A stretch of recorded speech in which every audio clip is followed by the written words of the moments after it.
আসসালামু আলাইকুম বন্ধুরা, আশা করি সবাই ভালো আছেন। বাপ দাদার আমল থেকে আমাদের গ্রামে এই সিন্নিটা হয়, এটার নাম গাউলের সিন্নি। কার্তিক মাসে হয়ে থাকে। আগের দিনে আখের গুড় সেদ্ধ চাউল দিয়ে ক্ষীর রাঁধতো, আর বর্তমানে আমরা সেটাকে দুধ, চিনি এবং পোলাওর চাউল দিয়ে পায়েস রান্না করি। দুইটাই সিন্নি। এই যে দেখেন আমাদের সিন্নি হয়ে গেছে।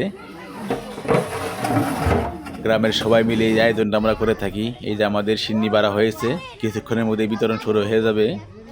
লোকজন আসা শুরু করেছে, আমরা সবাইকে ডাকার জন্য পাঠিয়েছি লোকজন। এই তো লোকজন আস্তে আস্তে এসে পড়েছে, কিছুক্ষণের মধ্যে সিন্নি বিতরণ শুরু হয়ে যাবে। শুরু হয়ে গেল আমাদের সিন্নি বিতরণ।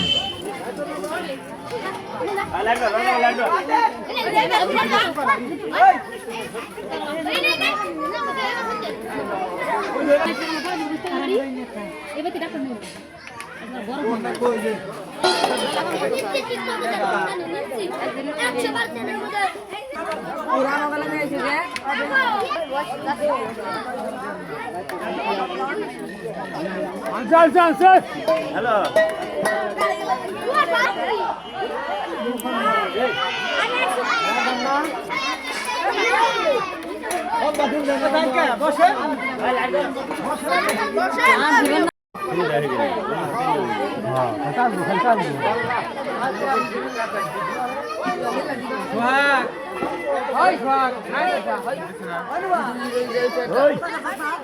পাতা দে